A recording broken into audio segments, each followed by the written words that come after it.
Om Swastiastu pemirsa Bali TV, kembali saya Nyoman Winata, redaktur pelaksana harian Bali Pos, menjumpai Anda dalam Bali Pos Talk. Masih dalam rangkaian persembahan kelompok media Bali Pos dalam Bali Brand dan masih dari Kabupaten Jembrana. Kali ini saya berada di warung makan Jepun. Iya. Dan akan mewawancarai Bapak Ketut Suwartamo. Tapi kalau saya biasa panggil beliau ini Pak Ketut Jepun. Jepun. Ya, beliau adalah penerima dari Bali Brand. Bali Brand Jembrana. Tentu ini adalah di bidang kuliner yang menginspirasi kita semua. Dan kita akan sapa dulu Pak Tut ya, walaupun sudah bicara. Saya tuh Pak Tut ya, Pak Tut Jepun. Swastiastu boleh dibuka ya. Maskernya Pak Tut biar kelihatan wajah ganteng ya Pak Tut.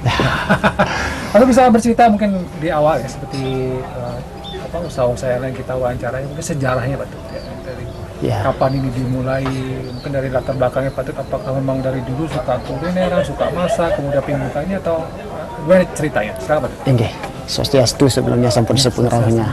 Nah, dalam hal ini kami itu di awal adalah bukan kuliner yang kami bikin ya, namanya bukan di bidang kuliner. Bukan di kuliner. Kami di sini adalah dengan Civic Center dekat, kami ingin bikin taman bunga. Oh, rencananya bikin taman bunga. Kenapa bikin taman bunga Pak Tut? Karena basic saya itu memang suka dengan taman bunga. Gitu. Memang suka bertaman. Suka bertaman. Nah, dengan kita membangun di awal, kita bangunan ini sendiri juga yang konsepnya. Ketika cari makan itu yang sulit di sini. Gitu. Agak jauh dari peradaban di sini. Ya, sambil duduk bengong sama ibu, akhirnya punya niat untuk bikin warung. Ya, sambil berkonsep dengan taman, orientasinya dengan makanan ciri khas juga nantinya gitu. Di awalnya itu sulit untuk mencari makan. Akhirnya saya bercerita dengan istri, gimana kalau kita buka warung makan aja. Tapi Pak Tut, memang pekerjaan dari awal apa Pak Tut? Pekerjaan dari awal kami memang agak beda, driver di salah satu bank BNI. Driver ya, ya. Sopir dulu. Sopir ya. Terus punya ide mau bikin taman dulu gitu ya. Mau bikin taman bunga, tapi berpikir anaknya buka rumah makan gitu ya. Tadi buka rumah makan. Rumah makan. Nah, kenapa namanya rumah makan Jepun Pak Tut? Nah, karena kami memang di awal itu untuk konsepnya bikin warung itu supaya mudah dikenal, mudah diingat itu ya Jepun aja. Kebetulan kami di awal itu punya tanaman Jepun yang agak lumayan besar sih, itu terinspirasi dengan Jepun gitu. Karena memang ciri khas ya. Memang ciri khas. Ya, memang ada. Nah, itu tahun berapa Pak Tut dimulainya, dan apakah memang mulainya dari nol atau memang sudah besar seperti ini ya, seperti kita lihat seperti sekarang? Mohon maaf Pak, dari kami mulainya dari 8 tahun yang lalu Pak. Ya, 8 tahun yang lalu, dan itu pun mulainya dari nol Pak. Gitu ya, dari kecil. Ya. Kecil kemudian berkembang. Lihat situasi dengan perkembangan kita bikin taman, bikin gini, ya berkat teman-teman juga yang sangat mendukung dalam hal ini, yang saya syukuri gitu loh Bapak. Teman-teman mendukung dalam artian selalu datang ke sini. Selalu datang ke sini, dan beliau juga mempromosikan gitu. Ya. Kalau dari awal apa yang menjadi katakanlah menu andalan dari warung Jepun ini sehingga banyak konsumen yang katakanlah kemudian datang, kemudian mempromosikan? Oke. Begini Bapak, di awal kami buka ini konsepnya hanya tradisional aja. Ketika kita bandingkan dengan yang lain masih sistemnya milenial, kami yang tradisional aja. Ya, konsep bangunan gininya pun kami pakai yang tradisional gitu. Termasuk makanannya juga? Ya, makanannya ciri khas itu ada lawar kelungahnya. Oh, lawar kelungah ya. Itu memang makanan ciri khasnya Jembrana. Jembrana. Lawar kelungah. Ya. Apalagi kebetulan kami punya ciri khas yang lain juga, ada pepes ikan yang di sini sering disebut brengkes. Pepes ikan ini? Pepes ikan. Ikan laut apa ikan? Ikan laut. Ikan laut. Ya.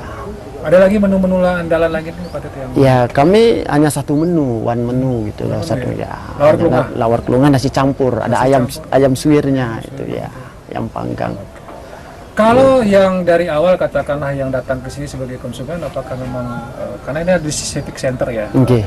Apakah memang dari pegawai negeri dulu yang Pak Tut jaring, atau memang katakanlah sudah dari masyarakat luas yang datang ke sini? Memang kebetulan waktu itu kami kan banyak relasi untuk di bank dulu. Ketika ada dulu nasabah, kami memberanikan diri untuk bilang bahwa kami buka warung gitu di awalnya. Jadi teman-temannya Patut dulu Teman-teman ya? Di semua. tempat kerja Iya, di tempat kerja di gitu ya? bank ya. Kemudian itu datang mereka awal. Nggih. Kemudian apakah datang dari pegawai-pegawai negeri yang ada di sekitar? Iya, kebetulan juga disupport sekali sama yang ada pengkap di sini, Civic Center di sini. Sangat mendukung ya. Kalau biasanya kan kalau rumah makan itu tidak hanya mengandalkan dari rumah makan saja. Apakah di sini juga Patut warung Jepun ini juga melayani misalnya ada pesanan nasi kotak, ada pesanan prasmanan untuk ada acara pernikahan atau event-event yang lain gitu? Oh ya, kami juga dengan bertahap seperti ini, dengan sudah yang berjalan bagus ini, kami sudah memberikan catering juga, nasi kotak juga. Menyiapkan catering Menyiapkan juga ya. Untuk berbagai event betul? Berbagai event. Yang paling banyak kan ketika ada resepsi pernikahan. Patut melayani Ya, juga? melayani juga, Bang. Ada berapa tenaga kerja yang terlibat dalam rumah makan Jepun ini? Ya, setengkara sekarang 12 tenaga kerja. Ya, 12. Cukup banyak juga ya. Cukup banyak. Itu tenaga tukang masaknya berapa orang? Betul? Tukang masak ada 3, yang khusus ibu istri saya 1, Istrinya Patut ya, ya yang sama karyawan 2. Chefnya ya? Chef mestinya ya. Patut ya? Iya. Ada rahasia khususnya bumbunya atau seperti biasa saja? Ya, ada rahasia ada khusus rasanya. juga. Ya, rahasia khususnya Yang ada penting juga. sudah rahasia, tidak bisa Tinggi. diungkap, Patut ya. Ya, siap. Baik Patut, kalau ini kan dampak dari pandemi juga tentu terimbas juga di warung Jepun. Bagaimana Patut ketika pandemi ini, apakah ada sempat tutup dulu kemudian buka, ada pengurangan tenaga kerja atau gimana Patut situasi waktu pandemi? Pandemi ini. Memang di awal itu ketika pandemi sedang muncul sekali itu kita ya berkurang sih. Berkurang, yang datang pun juga berkurang. Ya ketika pandemi itu yang begitu kemarin sangat gini, kami juga kami juga dengan karyawan di sini untuk mensiasati juga pula, mematuhi aturan pemerintah, apa yang diberikan pemerintah kami ya tetap patuhi. Ya. Adakah strategi khusus karena mengelola rumah makan ini kan tidak gampang ya? Karena kenapa tidak gampang? Karena banyak saingannya. Apa yang menjadi ciri khas dan strategi khusus yang Patut miliki di warung Jepun ini sehingga tetap bisa survive, tetap bisa bertahan? Oke. Ada satu hal yang kami sangat pertahankan, itu adalah rasa. Dan yang kedua, bagaimana di lingkungan kita ini dengan rasa, dengan lingkungan yang adem, lingkungan yang bersih, saya yakin itu semua sebagai dasar untuk ya. Rasa, pelayanan, suasana ya. Itu yang membedakan rumah makan Jepun ini dengan rumah makan yang lain. Ya. Oke, saya dengar-dengar juga nih, saya konfirmasi aja sama Patut. Tidak hanya di negara di Jemberan saja nih Patut mau buka. Katanya mau sampai ke luar Jemberan. Ya. Bisa cerita sedikit Patut? Ya, itu pun kami sudah merencanakan dan sudah kami persiapan juga ya. Kebetulan di Denpasar juga, di Renon, di Jalan Tantular itu. Ada kami mau bikin cabang juga di sana.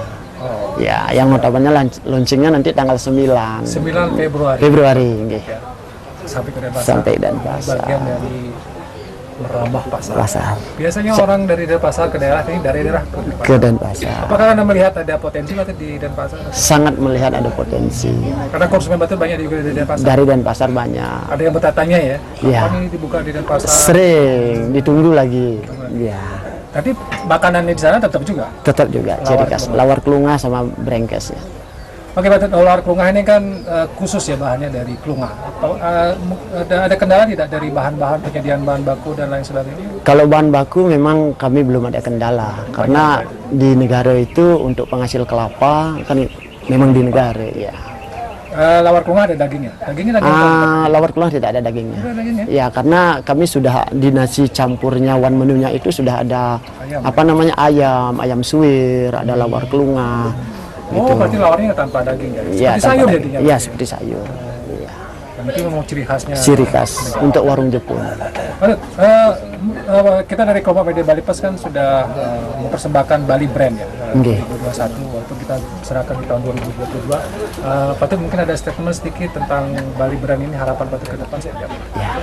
Saya sangat berterima kasih ketika kami diberikan suatu penghargaan Bali Brand 2001 ini sebagai kami untuk motivasi juga dalam kehidupan ke depan, bagaimana Jepun ke depan supaya lebih bagus, lebih maju lagi. Begitu pula dengan Bali TV juga, saya lebih maju lagi dan lebih berorientasi lebih cerah lagi. Ya. Baik. Terima kasih Pak Tut atas Nggih. waktunya.